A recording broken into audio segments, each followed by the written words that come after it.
자기 고백적인 이야기라고 볼 수가 있습니다. 그래서 6장까지 쭉 그리스도인이 어떤 존재인가 하는 것을 쭉 얘기하였고 7장에서는 자신의 이야기를 이렇게 잠깐 이렇게 들려주고 있습니다. 사도 바울은 본래 율법 아래 살아가던 바리새인이었습니다. 그러나 예수를 믿고 난 다음에는 누구보다도 아주 바른 또 그리스도인으로 거듭난 것을 보게 됩니다. 그 감격을 빌립보서 3장을 보게 되면 그는 이렇게 소개를 하고 있습니다. 나는 8일 만에 할례를 받고 이스라엘 족속이요 베냐민 지파요 히브리인 중에 히브리인이요 율법으로는 바리새인이요 열심히 교회를 박해하고 율법의 의로는 흠이 없는 자라. 이렇게 자신의 그 유대인으로서 살았던 삶을 얘기하고 나서 이제 자신이 예수를 믿고 난 다음에 어떻게 달라졌는가를 이렇게 고백을 합니다. 그러나 무엇이든지 내게 유익하던 것을 내가 그리스도를 위하여 다 해로 여길 뿐더러 또한 모든 것을 해로 여김은 내 주 그리스도 예수를 아는 지식이 가장 고상하기 때문이라. 내가 그를 위하여 모든 것을 잃어버리고 배설물로 여김은 그리스도를 얻고 그 안에서 발견되려 함이니 내가 가진 의는 율법에서 난 것이 아니요 오직 그리스도를 믿음으로 말미암은 것이니 곧 믿음으로 하나님께로부터 난 의라. 내가 그리스도와 그 부활의 권능과 그 고난의 참여함을 알고자 하여 그의 죽으심을 본받아 어떻게 해서든지 죽은 자 가운데서 부활에 이르러 하노니 내가 이미 얻었다 함도 아니요 온전히 이루었다 함도 아니라 오직 내가 그리스도 예수께 잡힌 바 된 그것을 잡으려고 달려가노라. 아멘. 네, 이렇게 사도 바울은 예수를 믿기 이전과 또 예수를 믿기 이후의 삶을 다 경험한 사람입니다.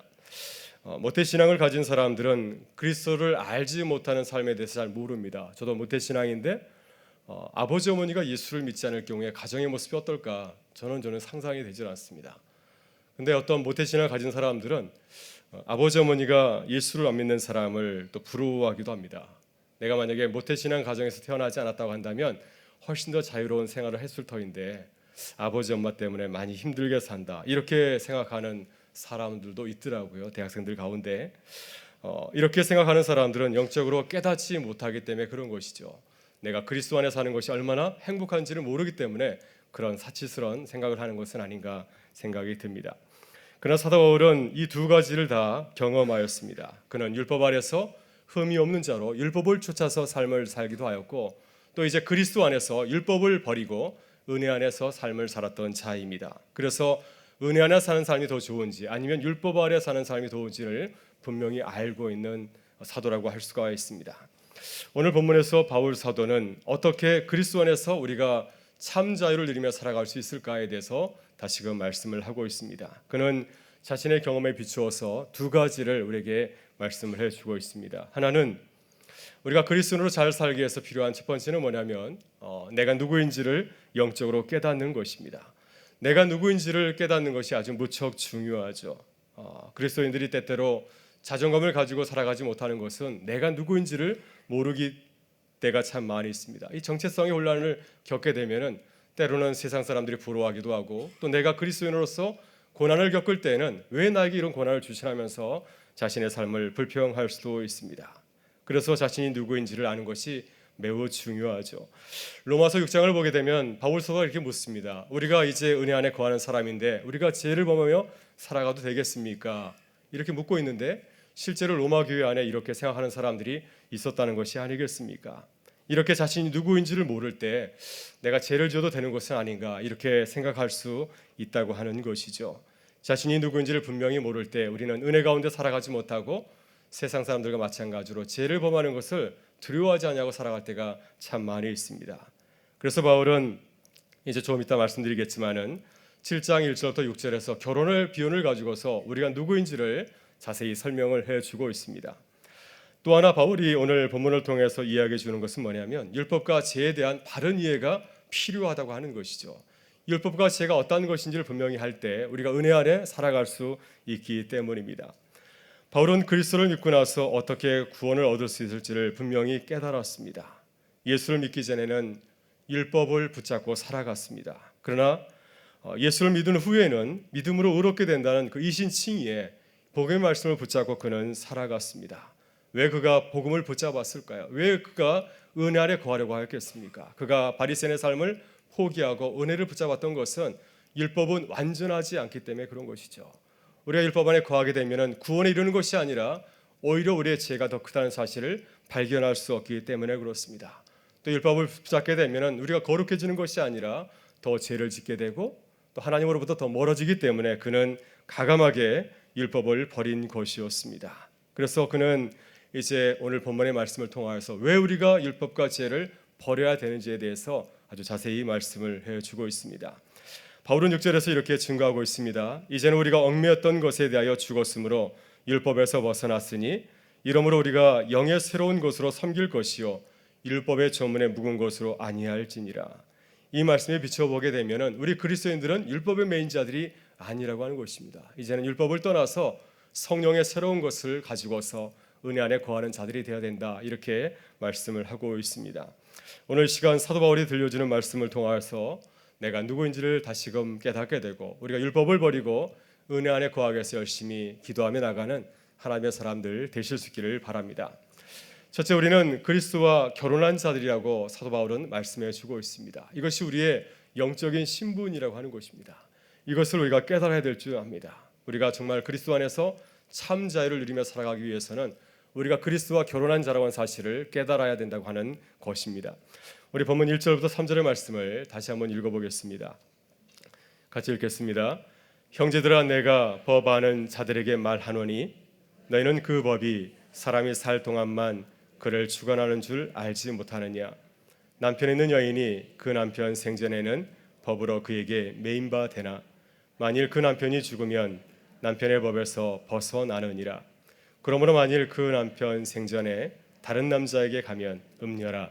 그러나 만일 남편이 죽으면 그 법에서 자유롭게 되나니 다른 남자에게 갈지라도 음녀가 되지 아니하느니라. 아멘. 네, 바울은 그리스도와 우리의 관계를 설명하기 위해서 당시에 있었던, 또 지금도 마찬가지지만 결혼법에 대해서 잠시 말씀을 하고 있습니다. 결혼법은 기본적으로 남편과 아내의 관계를 규정하게 되죠. 결혼은 어떻게 보면 뭡니까? 남자와 여자가 서로 결혼해서 이제 부부가 되게 되면은 서로에 대해서 의무를 지게 되어 있습니다. 남편은 아내를 사랑하고 또 아내는 남편을 사랑해야 됩니다.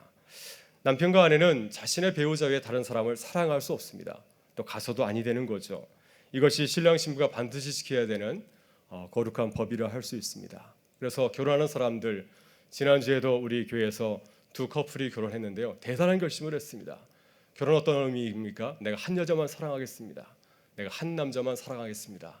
대단한 결심들을 한 것이죠. 그 결심이 변하지 않기를 축복합니다. 네, 그러나 남편이 죽으면은 아내는 남편으로부터 자유하게 되죠. 다른 남자와 결혼할 수 있는 그 자유를 다시 얻게 되는 것입니다. 남편이 있을 때 다른 남자에 가게 되면 그것은 법을 어기는 거죠. 그러나 남편이 죽으면은 얼마든지 다른 사람과 다시 결혼할 수가 있습니다. 그런데 바울은 이 결혼법을 가지고서 그리스도의 삶에 적용을 하고 있습니다. 그리스도인이 율법과의 관계가 본래 이런 것이고 또 그리스도인과 이 그리스도의 관계가 바로 이러한 것이라고 하는 것이죠. 본문 4절에서 바울은 이렇게 말하고 있습니다. 그러므로 내 형제들아, 너희도 그리스도의 몸으로 말미암아 율법에 대하여 죽임을 당하였으니 이는 다르니 곧 죽은 자 가운데서 살아나신 이에게 가서 우리가 하나님을 위하여 열매를 맺게 하려 함이라. 우리 그리스도인들은 어떻습니까? 그리스도 안에서 죽은 자들이죠. 그리스도와 함께 죽고 그리스도와 함께 다시 살아난 자들입니다. 지금까지의 우리의 옛 신랑은 누구였습니까? 우리의 옛 신랑은 바로 율법이었습니다. 우리는 율법의 매인자가 됐는데 그리스도와 함께 죽음을 통하여서 율법의 매인바로부터 우리가 자유함을 누리게 되었다고 하는 것이죠. 우리가 율법에 대해서 죽었기 때문에 우리의 옛 남편인 이 율법은 우리에 대해서 아무런 권리도 행사할 수가 없는 겁니다. 죽었는데 어떻게 그것을 행사할 수 있겠습니까? 그래서 우리는 그리스도 안에서 죽었고 또 이제 그리스도 안에서 다시 살아나게 되었습니다. 따라서 그리스도인이 된다고 하는 것은 무엇입니까? 우리가 율법에 대해서 죽고 그리스도 안에서 다시 살아난다는 것은 무엇입니까? 그것은 우리가 그리스도와 결혼하는 것을 의미하죠. 내가 지금까지 붙잡고 있었던 모든 우상들, 모든 신들을 버려두고 이제는 그리스도를 내 하나님으로, 내 남편으로 맞아들이는 것을 말하고 있습니다. 그래서 이제 그리스도인이 된다고 하는 것은 내가 이제 새로운 연인을 만난 것이죠. 그리스도와 사랑에 빠져서 그리스도와 결혼에 이르는 것, 바로 그것이 그리스도인이 되는 하는 것을 말하고 있습니다. 여러분, 부부가 된다고 하는 것은 서로에 대해서 그냥 아내, 남편, 자기야 이렇게 부르는 것으로 그치는 것이 결코 아닙니다. 두 사람이 결혼한다고 하는 것은 뭡니까? 법적으로나 모든 면에서 하나가 되는 것을 의미하고 있습니다. 결혼하기 전에는 자기 마음대로 해도 되지만은 결혼한 이후에는 자기 마음대로 해서는 아니 됩니다. 그래서 그리스도인이 된다고 하는 것은 무엇입니까? 내가 하고 싶은 대로 살아가는 것이 아니라 내 신랑 되시는 예수께서 원하는 대로 살아가는 것, 바로 그것이 그리스도인이 된다고 하는 것을 의미하고 있습니다. 여러분, 우리가 그리스도의 신부가 되기 위해서 어떻게 해야 될까요? 어떤 분이 결혼의 목적을 이렇게 얘기해 주었습니다. 여러분은 결혼의 목적이 무엇입니까? 왜 결혼하였습니까? 젊은 사람들은 결혼의 목적이 행복이라고 말합니다. 내가 저 사람과 결혼해서 행복해지면 좋겠다 해서 결혼한다고 하는 것이죠. 그런데 이렇게 결혼을 정의해 주었습니다. 결혼하는 목적은 연합하는 것이고 거룩함이라고 얘기를 해 주었습니다. 결혼은 무엇입니까? 신랑 신부가 주 안에서 하나 되는 거죠. 한 몸을 이루는 것입니다. 전혀 다른 두 사람이 결혼을 통하여서 한 몸을 이루는 것이죠. 서로 저마다 다른 것이지만은 그런 것을 서로 이해하고 배려하면서 한 몸이 되고 또 서로를 섬기고 돕는 것, 바로 이것이 연합의 그러한 결혼의 비밀이라고 하는 것입니다. 또 하나는 서로가 순결한 신부처럼 서로에게 부끄럽지 않은 모습으로 대하는 것, 바로 그것이 결혼의 중요한 목적이라고 하는 것이죠. 이렇게 부부가 서로 연합되고 거룩한 모습으로 서로에게 다가갈 때 그 부부는 행복을 누리며 살아갈 수가 있습니다. 서로 연합해지고 또 서로 거룩한 모습으로 서로를 섬길 때 그 선물로서 행복을 누리게 되는 것이죠. 우리 그리스도인들도 그렇습니다. 우리가 그리스도인이 된 것은 주님께서 주시는 그 복을 거저 받아 먹기 위해서 한 것이 결코 아니죠. 먼저 우리는 그리스도의 신부로서 신랑 되신 예수 그리스도와 연합해야 됩니다. 내가 이전에 사랑했던 그 모든 것을 다 버려두고 예수 그리스도를 사랑하기 위해서 애쓰는 것, 그리스도와 한 몸을 이루기 위해서 열심히 달려가는 것, 바로 그것이 그리스도인이 된다고 하는 그 의미라고 할 수가 있습니다. 그리고 그리스도의 신부로서 순결하고 거룩하게 살아가야 됩니다. 우리가 주님과 연합하게 되고 또 그리스도의 거룩한 신부에 대해서 달려간다고 한다면 우리의 신랑 되신 우리 주님께서 우리를 사랑하지 않겠습니까? 우리가 주님과 연합하며 거룩한 신부가 되어갈 때 우리는 그리스도 안에서 주님께서 주시는 하늘의 놀라운 복을 누리게 될 줄 믿습니다. 오늘 본문 5절과 6절을 보게 되면은 사도 바울은 그리스도의 신부가 얼마나 놀라운 축복을 누리는지를 이렇게 말씀해 주고 있습니다. 우리 5절과 6절의 말씀을 같이 한번 읽어보겠습니다. 우리가 육신에 있을 때에는 율법으로 말미암는 죄의 정욕이 우리 지체 중에 역사하여 우리로 사망을 위하여 열매를 맺게 하였더니 이제는 우리가 얽매였던 것에 대하여 죽었으므로 율법에서 벗어났으니 이러므로 우리가 영의 새로운 것으로 섬길 것이요 율법 저문에 묵은 것으로 아니할지니라. 아멘. 예전에 우리가 율법 아래 살아가게 되었지만 이제 그리스도 안에서 그리스도의 신부가 되었을 때 우리가 영의 새로운 것으로 새로운 삶을 살게 되었다고 이렇게 말씀해 주고 있습니다.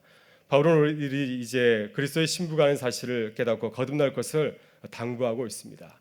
이제 우리는 더 이상 율법의 메인 신부가 아닙니다. 이제 우리는 율법에 대해서 죽었기 때문에 율법으로부터 벗어나게 되었습니다. 이제 우리는 주님의 은혜로 그리스도의 신부가 된 것이죠. 그렇다면 이제 우리가 어떻게 살아야 되겠습니까? 우리의 마음대로 죄를 짓고 자기 마음대로 살아야 되겠습니까? 그럴 수 없는 것이죠. 우리는 그리스도의 신부이기 때문에 영의 새로운 것으로 거룩한 신부로 살아가게 될 줄 믿습니다. 우리가 늘 이 그리스도와 결혼한 신부라는 사실을 명심할 수 있기를 바랍니다. 우리가 교회 안에서만 주님의 자녀인 것이 아니라 교회 밖에서도 어디서든지 우리는 그리스도와 결혼한 거룩한 신부라는 사실을 늘 기억하면서 살아가실 수 있기를 바랍니다.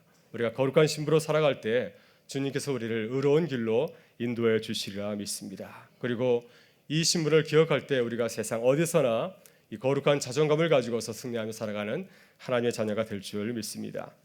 둘째, 우리는 그리스도의 신부로서 자유를 누리기 위해서 기억할 것이 뭐냐면 이 죄에 대해서 또 율법에 대해서 아주 분명히 알아야 됩니다. 왜냐하면 이 율법과 죄는 우리에게서 그리스도인의 자유를 빼앗아 가기 때문에 그렇습니다. 먼저 바울은 율법에 대해서 이야기하고 그 후에 죄에 대해서 이야기를 하고 있습니다. 여러분, 본래 율법은 나쁜 것이 아닙니다. 하나님께서 우리를 돕기 위해서 우리에게 주신 것이 바로 하나님의 계명이요 하나님의 율법이죠. 그런데 이것이 시간이 지나다 보니까 우리가 완전하지 못하여서 우리가 죄를 짓게 되었고 결국에는 이 율법으로 인하여서 사망에 이르게 되었다고 하는 사실입니다. 본문 7절에서 바울은 율법에 대해서 이렇게 이야기를 하고 있습니다. 같이 한번 읽어보겠습니다. 7절의 말씀입니다. 그런즉 우리가 무슨 말을 하리요? 율법이 죄냐? 그럴 수 없느니라. 율법으로 말미암지 않고는 내가 죄를 알지 못하였으니 곧 율법이 탐내지 말라 하지 아니하였더라면 내가 탐심을 알지 못하였으리라. 아멘. 네, 율법의 주요 목적은 죄가 무엇인지를 밝혀주는 것입니다. 내가 죄를 지었는지 죄를 짓지 않았는지를 알려주는 것이 바로 이 율법의 본래 그러한 기능이라고 할 수가 있습니다. 그래서 율법은 굉장히 선한 것입니다. 우리 하나님의 백성으로 거룩하게 살아가게 하시려고 하나님께서 우리에게 율법을 주신 것이죠. 만약 율법이 없다고 한다면 우리는 어떻게 죄를 할 수가 있겠습니까? 내가 죄를 지었는지 죄를 짓지 않았는지, 내가 지금 거룩하게 잘 살아가고 있는지를 어떻게 구별할 수 있습니까? 이 율법이 있기 때문에 우리가 죄를 알고 또 거룩한 삶을 살아갈 수가 있는 것이죠. 그렇기 때문에 율법은 굉장히 선하고 또 꼭 필요한 것이라고 할 수가 있습니다. 7절에서 바울은 이렇게 말하고 있습니다. 율법이 탐내지 말라 말하지 않았다고 한다면 우리는 탐심을 몰랐을 것입니다. 이 말씀을 창세기 3장에 나오는 아담과 하와의 범죄를 생각나게 해주죠. 하나님께서 에덴 동산에 아담과 하와를 두고 모든 것을 다 하게 하였습니다. 그런데 딱 한 가지를 금지하였죠. 동산 가운데 있는 선과 악을 알게 하는 나무의 열매는 먹지 말라 하였습니다. 만약 주님께서 그러한 계명을 주지 않았다고 한다면 선악과를 따먹는 것이 이것이 죄인지 죄가 아닌지를 어떻게 알 수 있었겠습니까? 이런 계명을 지었기 때문에 그 계명을 따먹는 순간 내가 죄를 지었다는 사실을 아담과 하와는 분명히 알게 되었던 것이죠. 그래서 이 율법은 우리가 죄인이며 또 우리가 하나님의 은혜가 필요한 피조물이라는 사실을 이렇게 가르쳐 주고 있습니다. 여러분, 그렇다면 왜 율법이 우리에게 문제가 되고 있습니까? 율법은 원래 이렇게 선하고 참 좋은 것인데 왜 이것이 우리에게 큰 문제가 되고 있습니까? 율법은 우리의 죄를 드러나게 하는 데서 그치지 아니하고 더 나아가서 우리로 하여금 더 죄짓게 하고 또 우리로 하여금 하나님의 사랑에서 벗어나게 만들기 때문에 이 율법이 우리에게 큰 문제가 된다고 하는 것입니다. 본문 8절부터 11절에서 바울은 죄가 율법을 통하여서 어떻게 우리를 걸려 넘어지게 하는지를 이렇게 설명을 해주고 있습니다. 우리 8절부터 11절의 말씀을 같이 한번 읽어보겠습니다. 그러나 죄가 기회를 타서 계명으로 말미암아 내 속에 온갖 탐심을 이루었나니 이는 율법이 없으면 죄가 죽은 것임이라. 전에 율법을 깨닫지 못했을 때에는 내가 살았더니 계명이 이름에 죄는 살아나고 나는 죽었도다. 생명에 이르게 할 그 계명이 내게 대하여 도리어 사망에 이르게 하는 것이 되었도다. 죄가 기회를 타서 계명으로 말미암아 나를 속이고 그것으로 나를 죽였느니라. 아멘. 네, 여기서 바울은 율법이 왜 우리에게 더 죄를 짓게 만드는지를 설명을 하고 있습니다. 이 8절의 말씀을 보게 되면 이 8절의 말씀은 창세기 3장에 나오는 첫사람 아담과 하와의 타락, 죄 짓는 이야기를 생각나게 합니다. 죄가 기회를 타서 계명으로 말미암아 내 속에 온갖 탐심을 이루었다, 이렇게 바울은 얘기를 하고 있습니다. 이 말씀이 가장 최초에 사람이 죄를 지을 때 그 상황을 잘 묘사를 해주고 있습니다. 에덴 동산에 뱀이 있었습니다. 죄가 있었습니다. 사람이 있기 전부터 죄가 있었습니다. 그런데 이 죄가 가만히 있다가 하나님께서 아담과 하와에게 계명을 알려주자 그 계명을 가지고서 일을 꾸미는 것을 보게 됩니다. 하나님께서 아담과 하와에게 이렇게 말씀하셨죠. 동산 중앙에 있는 선과 악을 아는 나무를 열매를 먹지 말라. 그것을 먹으면 너희가 정령 죽으리라. 그것을 따먹는 것은 피조물이 창조자 하나님에게 도전하는 반역죄라고 하는 것입니다. 계명이 하나 생겼습니다. 그러자 지금까지 가만히 있던 사단이 움직이기 시작하죠. 그리고 이 아담과 하와가 가서 유혹을 하였습니다. 그거 따먹을 수도 돼. 그렇죠? 그거 따먹으면 너 하나님처럼 될 수 있어. 따먹어도 괜찮아. 그 계명을 향해서 우리 마음속에 있는, 우리 사람들의 마음속에 있는 탐심을 이렇게 건드렸던 것이죠. 그래서 그 계명을 통해서 지키게 만든 것이 아니라 그 계명을 어기고 하나님의 계명을 어기게 만든 것을 보게 됩니다. 이와 같이 죄는 하나님의 율법의 계명을 이용을 하게 되죠. 아담과 하와처럼 하나님의 말씀에 순종하지 아니하고 우리로 하여금 죄짓게 유혹하는 것을 보게 됩니다. 그래서 11절에서 이렇게 증거하고 있습니다. 죄가 기회를 타서 계명으로 말미암아 나를 속이고 그것으로 나를 죽였느니라. 사단이 사람을 속였습니다. 그거 따먹어도 된다. 그래서 인간이 속았죠. 그래서 그것을 따먹었더니 어떻게 되었습니까? 그로 인해서 결국은 죽음의 사망에 이르게 되었다고 하는 것입니다. 이렇게 죄는 우리로 하여금 율법을 거역하게 해서 우리로 하여금 죄 짓고 사망에 이르게 하는 걸 보게 됩니다. 본래 율법은 선한데 죄로 인해서 이 율법의 본래 기능이 바뀌게 되었다고 하는 것입니다. 이것이 죄의 본질이죠. 초대교회의 위대한 교부였던 어거스틴이 이러한 이야기를 들려주었습니다. 고백록에 보게 되면은 자신의 어린 시절에 그 어린이들이 꿈꿀 수 있는 아주 장난스러운 그 이야기를 전해주고 있습니다. 어거스틴이 살던 그 동네에 큰 배나무가 있었습니다. 그 배나무에 아주 열매들이 많이 맺혔습니다. 근데 그 배나무의 열매들은 맛이 없었습니다. 근데 주인이 그것을 따먹지 말라고 이렇게 편말을 세워둔 모양입니다. 그랬더니 어거스틴은 그것을 따먹고 싶은 마음이 생긴 것이죠. 그래서 친구가 작당해가지고 한밤중에 가서 잔뜩 배나무의 열매를 따가지고 왔습니다. 그리고 이 배가 맛이 없으니까 몇 개만 먹고 나머지는 어떻게 된 줄 아세요? 나머지는 돼지에게 다 던져버렸습니다. 어거스틴은 이 이야기를 통해서 죄의 본질에 대해서 설명을 해주고 있습니다. 죄의 속성은 무엇입니까? 죄의 속성은 해서는 안 될 것을 해보게 충동질하는 것입니다. 한번 해봐. 하지 않아도 되는데 한번 해보게 만드는 것이죠. 배를 먹고 싶어서 배를 훔친 것이 아니라 도둑이 되어서 배를 훔쳐보고 싶어서 그 배를 훔친 것이었습니다. 이것이 죄의 속성이라고 하는 것입니다.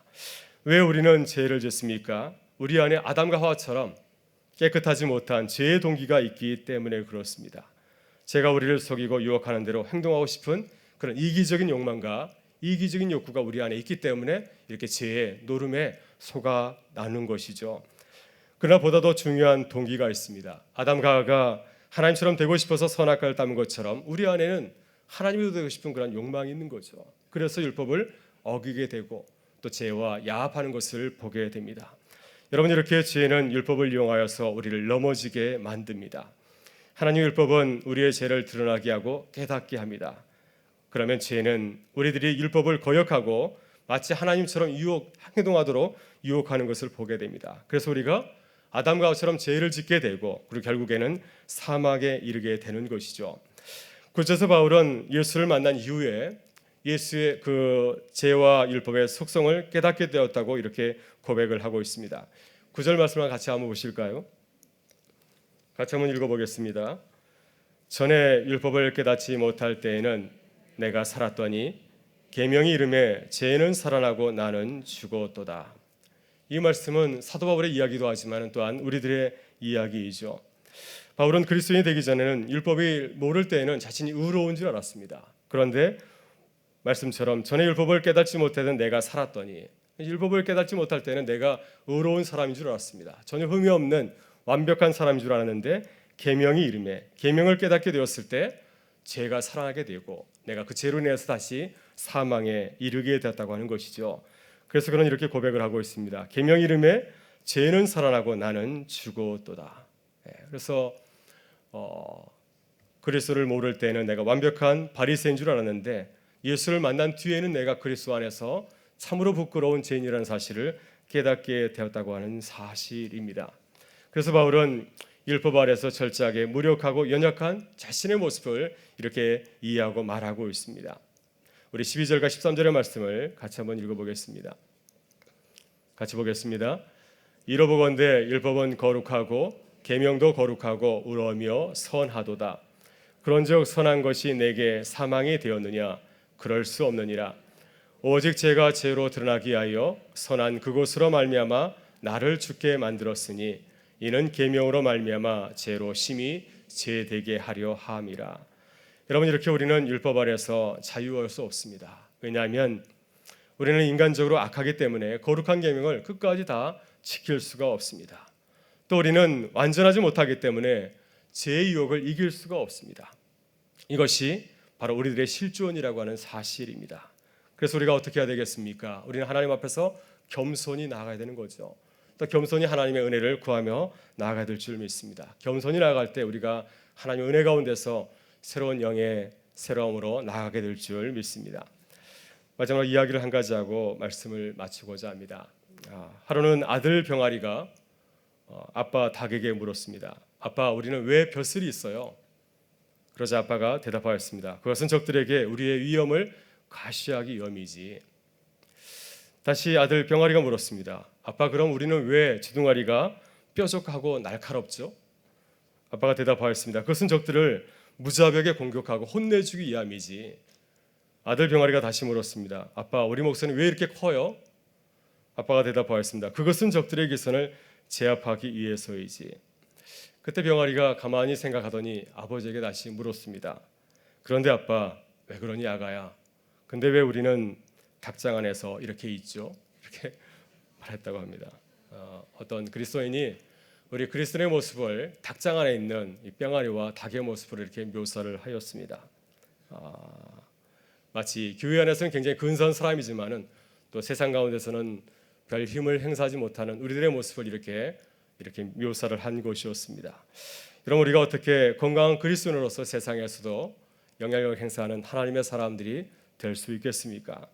오늘 사도 바울은 우리에게 두 가지를 말씀하고 있습니다. 첫째로 우리는 그리스도와 결혼한 신부라는 사실을 기억할 때 우리가 세상 가운데 든든히 서게 될 줄 믿습니다. 거룩한 신부로 살아가는 우리 모든 주의 백성들 되실 수 있기를 바랍니다. 또 한 가지는 우리가 겸손하게 주님의 은혜를 사모해야 된다고 바울 사도는 말하고 있습니다. 우리의 힘을 가지고선 도저히 율법을 지킬 수도 없고 또 우리를 넘어뜨리고 우리를 속이려는 죄의 유혹을 우리는 이길 수도 없습니다. 그러나 우리가 주님의 은혜를 사모하며 나아갈 때 성령 안에서 그 모든 유혹을 이기고 하나님의 사람으로 승리하게 될 줄 믿습니다. 그래서 오늘 주님 말씀에 비춰볼 때 우리가 항상 겸손하게 주님의 은혜를 구하는 주님의 백성 될 수 있기를 주의 이름으로 축원합니다. 함께 기도하시겠습니다. 참 좋으신